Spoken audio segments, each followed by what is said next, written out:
Hi friends, మొదటిసారి my hub channel వీడియోస్ని వారు సబ్స్క్రైబ్ చేసుకోండి అండి. టీజీపీఎస్సీ గ్రూప్ 1 కేసు సంబంధించినటువంటి తీర్పు అయితే రేపు రాబోతుందండి. దీనికి సంబంధించినటువంటి అనాలిసిస్ కనుక చూసుకున్నట్లయితే ఈ విషయానికి వెళ్ళే ముందు ఒక చిన్న అనౌన్స్మెంట్ అనమాట. గ్రూప్ 1 సంబంధించినటువంటి మెయిన్స్ తెలుగు మీడియం అభ్యర్థులకు పీడిఎఫ్స్ ఆల్ సబ్జెక్ట్స్ కేవలం 1000 రూపీస్కే ఇస్తున్నాము. అదేవిధంగా ఆర్టీసీ సంబంధించినటువంటి ఎంఎస్టీ టీఎస్టీకి మెటీరియల్ ఉపయోగపడే విధంగా కేవలం సూపర్వైజ్ టాపిక్స్ మాత్రమే 60 మార్క్స్ గాను 200 రూపీస్కే ఇస్తున్నాము. ఇంట్రెస్టెడ్ క్యాండిడేట్స్ ఈ యొక్క నెంబర్ కనుక మీరు ఫోన్పే చేసి వాట్సాప్ రిసిప్ట్ పంపిస్తే మేము పీడిఎఫ్స్ పంపిస్తాము. సో విషయానికి చూడండి, టీజీపీఎస్సీ గ్రూప్ 1 కేసు ఏదైతే గందరగోళం రేపటి తీర్పుతో ముగియదండి. ఎందుకు ముగియదు అంటే రెండు పార్టీలు, ఇటు మనకు ఏదైతే పిటిషనర్లు అండ్ నెక్స్ట్ అడ్వకేట్ టీజీపీఎస్సీ అంటే రెండు ఇప్పటికీ సుప్రీంకోర్టుకు ఆశ్రయించే అవకాశం దాదాపుగా ఎక్కువగా ఉన్నది. ఇది అనివార్యమైన ప్రక్రియ మాత్రం కాబట్టి రేపుడు తీర్పు మాత్రమే ఎవరి విధిని నిర్వచించదు. ఎందుకు అంటున్నా అంటే మళ్ళీ ఇక్కడ సాటిస్ఫాక్షన్ కాని వాళ్ళు కూడా సుప్రీంకోర్టుకు రావచ్చు అనేసి స్పష్టంగా సుప్రీంకోర్టు చెప్పడం జరిగింది. ఒకవేళ టీజీపీఎస్సీకి అనుకూలంగా వస్తే ఏ విధంగా ఉంటుంది డివిజనల్ బెంచ్ ముందు. అయితే ఇక్కడ డివిజనల్ బెంచ్ ఇప్పటికే సింగిల్ బెంచ్ తీర్పుపై స్టే విధించినందున ఇప్పుడు ఇది తన సొంత నిర్ణయానికి విరుద్ధంగా ఉత్తర్వులను జారీ చేస్తుందా? ముఖ్యంగా ప్రభుత్వం అభ్యర్థులకు శిక్షణ ఇవ్వడంలో ఇప్పటికే భారీ పెట్టుబడులు పెట్టినప్పుడు ఇలాంటి నిర్ణయం ఉంటుందా? లేకపోతే మనకు ఫస్ట్ సింగిల్ బెంచ్ తీర్పు ఆల్రెడీ 222 పేజీలతో పిటిషనర్ వాళ్ళకు ఏదైతే ఫేవరెట్ ఇచ్చింది. సో మళ్ళీ డివిజనల్ బెంచ్కు ఆశ్రయించారు. డివిజనల్ బెంచ్ ఇప్పుడు మళ్ళీ స్టే విధించినందున తన సొంత నిర్ణయాలను విరుద్ధంగా తీర్పులు ఇస్తుందా అన్న దానిపైన చూడాల్సినటువంటి ఉన్నదన్నమాట.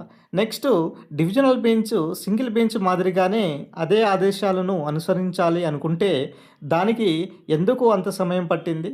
ఒకవేళ సింగిల్ బెంచ్ తీర్పును అనుగుణంగా ఉండాలని నిర్దేశించి ఉండవచ్చుగా. సో ఇలాంటి డౌట్స్ కూడా ఉండే అవకాశం ఎక్కువ కనబడుతుంది. సో పిటిషనర్ సంబంధించినటువంటి వాళ్ళ కనుక చూసుకున్నట్లయితే ఆ వేలో కనుక చూసుకున్నట్లయితే పిటిషనర్కు అనుకూలంగా వస్తే ఏమవుతుంది అంటే వివరణాత్మకంగా 222 పేజీల సింగిల్ బెంచ్ తీర్పును పక్కన పెట్టడం సులభం అవుతుందా? దాదాపుగా సింగిల్ బెంచ్ 222 పేజీలతో టీజీపీఎస్సీ తన సొంత నిబంధనలను ఉల్లంఘించిందనేసి చాలా స్పష్టంగా చెప్పింది. సో దీనిని పక్కన పెట్టడం సులభం అవుతుందా లేదా అనేది చూడాల్సినటువంటి పరిస్థితి ఏర్పడడం జరిగింది. అదేవిధంగా డివిజనల్ బెంచ్ మంజూరు చేసినటువంటి స్టే వివరణాత్మక వాదనలు వినకుండా జారీ చేయబడింది. కాబట్టి తుది వాదనలు డివిజనల్ బెంచ్ నిర్ణయాన్ని ప్రభావితం చేయవచ్చు లేదా మార్చవచ్చు అనేసి కూడా స్పష్టం చేయడం జరిగింది.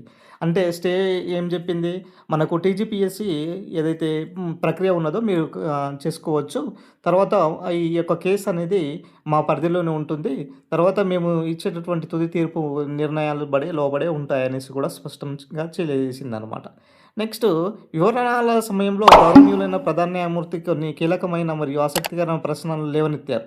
కానీ టీజీపీఎస్సీ సంతృప్తికరమైన సమాధానం అందించడంలో విఫలమైంది. సో దీనికి అనుగుణంగా కూడా పిటిషనర్లకు అనుగుణంగా ఉండేటటువంటి ఈ వాదనల్లో మనకు కొన్ని ఇంపార్టెంట్స్ అనేక అంచనాలు వేయబడుతున్నాయి. కానీ విషయం ఏంటంటే స్పష్టంగా రావాలంటే రేపటితో ఈ యొక్క తీర్పుతోని ఇక్కడే ఆగిపోతుందా లేదా సుప్రీంకోర్టుకు ఆశ్రయించే అవకాశం ఉన్నదా అంటే ఖచ్చితంగా ఇరు తరపుల నుంచి ఎవరికి ఫేవర్ వచ్చినా ఫేవర్గా రాకపోయినా కూడా ఈ కేసు మళ్ళీ సుప్రీంకోర్టుకు ఆశ్రయించే అవకాశం కూడా దాదాపుగా ఎక్కువ పర్సెంటేజ్ ఉన్నది. సో ఇప్పటికే సుప్రీంకోర్టు కూడా పిటిషనర్ సంబంధించినటువంటి అభ్యర్థులు వెళ్తే అక్కడ ఫస్ట్ మీకు ఏదైతే హైకోర్టులో కేసు ఉన్నదో ఆ హైకోర్టు కేసు సంబంధించినటువంటి వాదనలు విన్న తర్వాతే మా దగ్గర రావాలి అనేసి కూడా స్పష్టంగా చెప్పడం జరిగింది.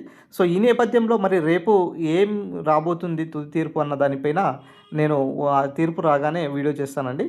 ఇంకా మా ఛానల్ని ఎవరైనా సబ్స్క్రైబ్ చేసుకోకపోతే సబ్స్క్రైబ్ చేయండి sir. Thank you friends, thank you one and all.